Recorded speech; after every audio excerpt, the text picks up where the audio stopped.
Hey, what's up guys? This is Tarek here. So today we're diving deep into the world of indoor smart trainers, more specifically the Zwift HUB and Wahoo's KICKR.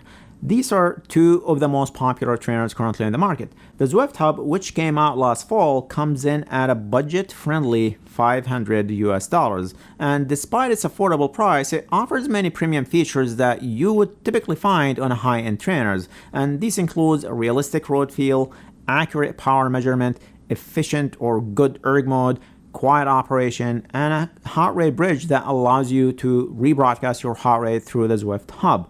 On the other hand, the Wahoo KICKR is a flagship premium trainer and has been my trainer of choice for many years. The latest KICKR V6 comes in at a steep $1,300, so that's almost 3 times the price of the Zwift HUB. So the question is, how close does the Zwift HUB get to the Wahoo KICKR, and why would you spend almost 3 times the price for the KICKR V6?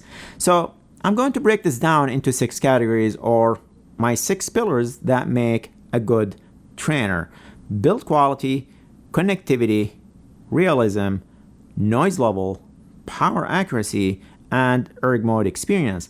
If a smart trainer can excel in all 6 of these areas, then it's undoubtedly a top-notch trainer. However, as the price of the product starts to go down, there are naturally going to be some compromises in some of these areas. And as the old adage says, you often get what you pay for, right? So let's start from the top. The Zwift HUB is a rebranded trainer. It is essentially a jet black Volt trainer in disguise.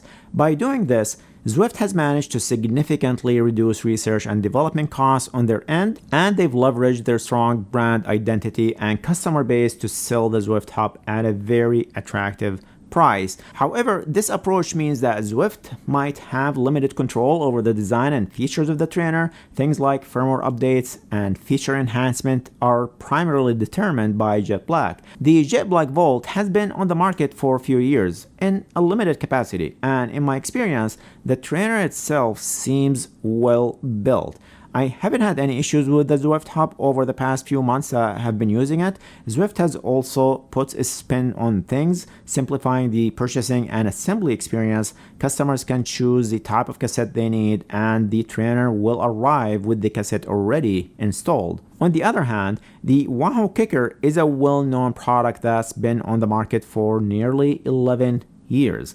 It is a trusted brand that stood the test of time. You will find the KICKR being used in pro tours by age group athletes, professional athletes, and hobbyists alike. It is a known, reliable choice for a wide range of athletes. So overall, I would say the HUB is 60% there. This is mainly due to its newness on the market and the fact that Zwift does not have complete control over its hardware manufacturing and design. Now, let's talk about connectivity. The HUB has all your standard connection protocols. It is compatible with Bluetooth, FTMS, and ANT plus FEC, and it measures and broadcasts power, speed, and cadence. One unique feature of the Zwift HUB is the heart rate bridge, which you can set up using the Zwift companion app. Basically, you pair your heart rate monitor to the HUB, and then it rebroadcasts your heart rate data straight to Zwift or any other cycling app. And this feature will come in handy if you are using Apple TV, which limits how many Bluetooth devices you can pair. So you'll be able to connect your power, cadence, controllable trainer, and heart rate all through one Bluetooth channel. On the flip side, the KICKR offers all the standard connection protocols, but it also has 3 Bluetooth channels. You might be thinking, why would I need 3 Bluetooth channels? Well, let me explain. Bluetooth is 1-to-1, meaning once your trainer is connected to one device, that Bluetooth connection is taken. So multiple Bluetooth channels are a game changer for someone like me who likes to use multiple devices. I often use Trainer Road for structured training and Zwift for the visual XP point and so on. Another advantage of having multiple Bluetooth channels is that it helps avoid connection headaches. Ever spent your morning troubleshooting why your trainer won't connect, only to realize it was because the trainer was still connected to an app on your phone? Multiple Bluetooth channels can save you from those moments.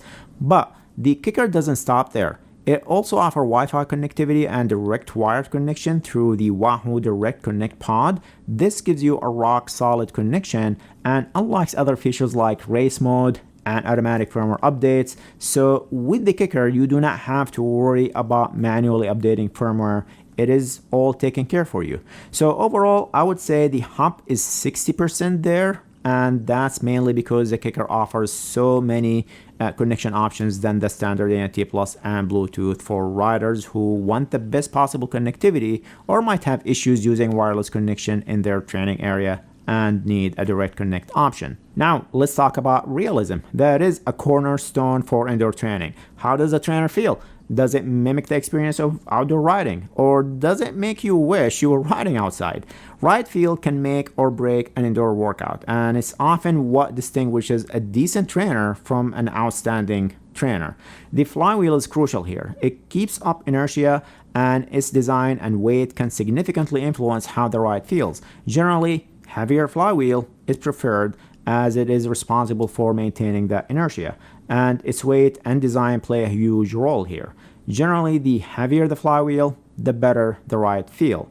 Then you have the software and algorithms used in the trainer that interpret the virtual terrain and adjust the resistance can significantly affect the ride feel.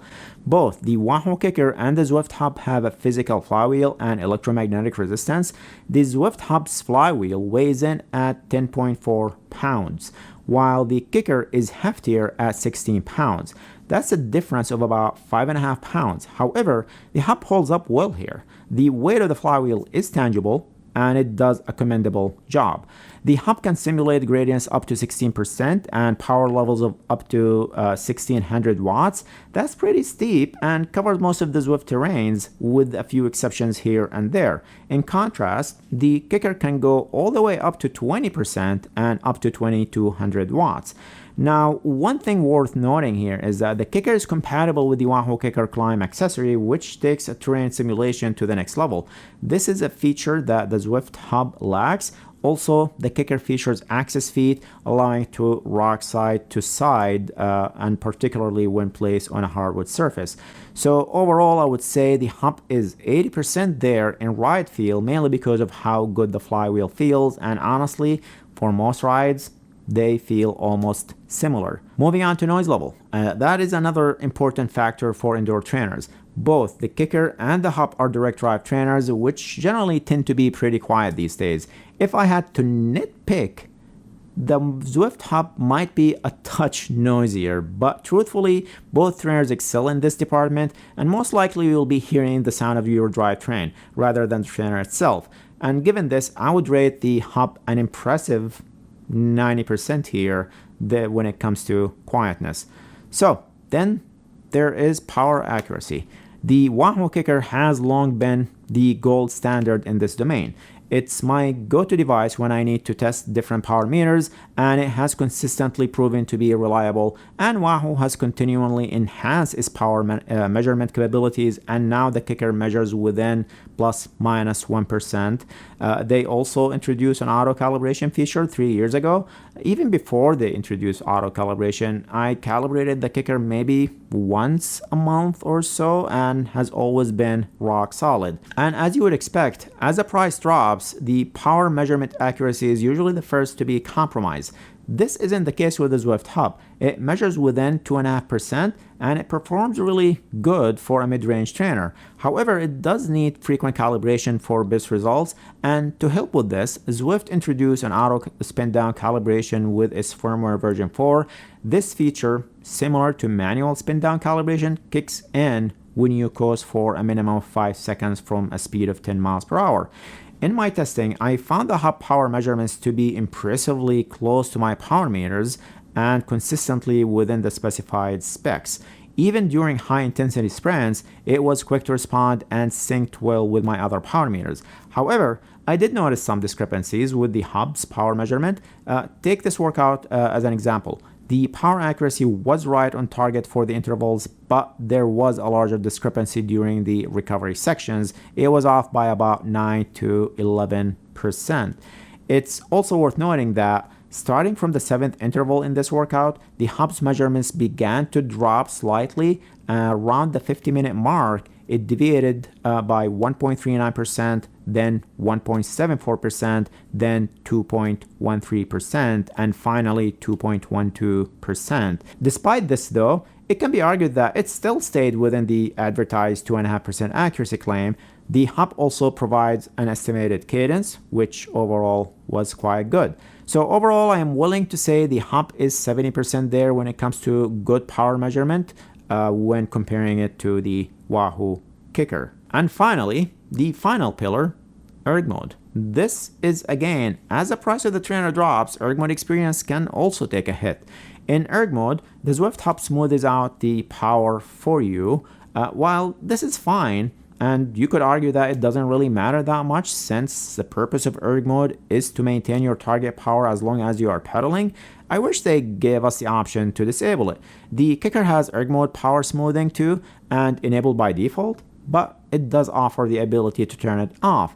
And in terms of responsiveness, the hub was quick to adapt to changes and change resistance, taking about 2 to 4 seconds, and I find this timing to be just right. Anything faster would make it uncomfortable and too abrupt, while anything slower would feel sluggish.